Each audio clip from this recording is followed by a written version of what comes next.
حقیقت محمدی کا ادراک کسی انسان کو نہیں، وہ ہمارے فہم سے ماورا ہے، انسانی استعداد علم سے ماورا ہے، انسان کی عقل اور اس کی صلاحیت کی پرواز سے ماورا ہے۔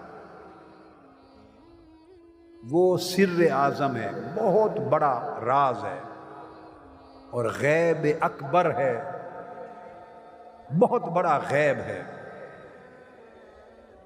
اس کو فقط اس پر ایمان لایا جا سکتا ہے اگر اس کو جاننا چاہیں تو انسان کی صلاحیت کے کسی بھی پیمانے سے اسے جانا نہیں جا سکتا۔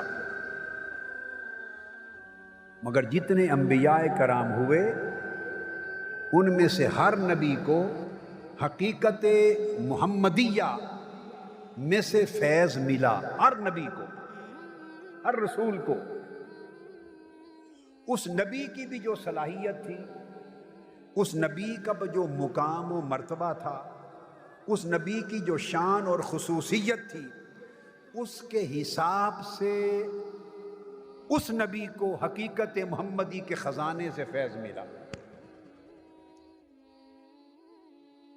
اس نبی کی اپنی جو حقیقت تھی، حقیقت نبوت، اس کو جتنی موافقت تھی حقیقت محمدی کے ساتھ، اس کی جتنی مناسبت تھی حقیقت محمدی کے ساتھ، اس کی جتنی مطابقت تھی حقیقت محمدی کے ساتھ، اسی مطابقت کے حساب سے اسے اسی قدر فیض ملا۔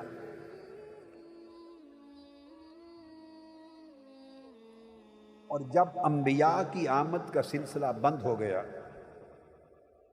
دروازہ نبوت بند ہو گیا، تو اس کے بعد حقیقت محمدی کے اس فیض کا سلسلہ حضور کی امت میں اولیاء کاملین اور عرفاء اور مجددین کے لیے کھل گیا۔ اب حضور کی امت کے اولیاء میں سے بھی جس ولی کو جتنا مرتبہ حاصل ہے، جو اس کی صلاحیت ہے، جو اس کا روحانی مزاج ہے، جو اس کی روحانی طبیعت ہے، اس کو جتنی موافقت اور مطابقت حقیقت محمدی کے ساتھ ہے، اسی قدر اس کو بھی فیض ملتا، اور یہ ملتا رہے گا۔ یہ جو حقیقت محمدیہ ہے، ایک معنی میں جو اگلی بات سمجھانے لگا ہوں، ایک معنی میں حقیقت محمدی خود لوح محفوظ بھی ہے، یہ خود لوح محفوظ ہے۔ آپ سوچیں گے کس طرح؟ ہم نے تو سن رکھا ہے لوح محفوظ ایک اور مقام ہے، ایک اور مرتبہ ہے اللہ رب العزت کے علم کا، تو حقیقت محمدیہ یہ لوح محفوظ کیسے ہو گئی؟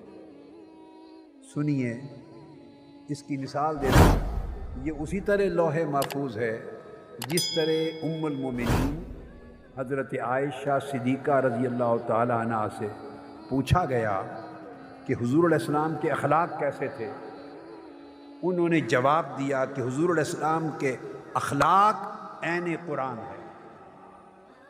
اگر اخلاق محمدی کی معرفت چاہتے ہو تو قرآن کو دیکھ لو، قرآن اخلاق محمدی ہے اور اخلاق محمدی عین قرآن ہے۔ اب یہ بات سمجھنے والی ہے، قرآن تو دیکھیے قرآن ہے، وہ ذالک الکتاب لا ریب فیہ، وہ تو اللہ کی کتاب ہے جو جبرائیل امین لے کے نازل ہوئے، جو الحمد سے شروع ہوتی ہے کتاب اور والناس پہ ختم ہوتی ہے، تو قرآن تو کتاب الہی ہے۔ جبکہ حضرت عائشہ صدیقہ رضی اللہ تعالی عنہ فرما رہی ہیں صحابہ سے کہ حضور علیہ السلام کے اخلاق کا پوچھتے ہو تو اخلاق محمدی عین قرآن ہے، کان خلقہ القرآن، سارا قرآن حضور کا اخلاق ہے۔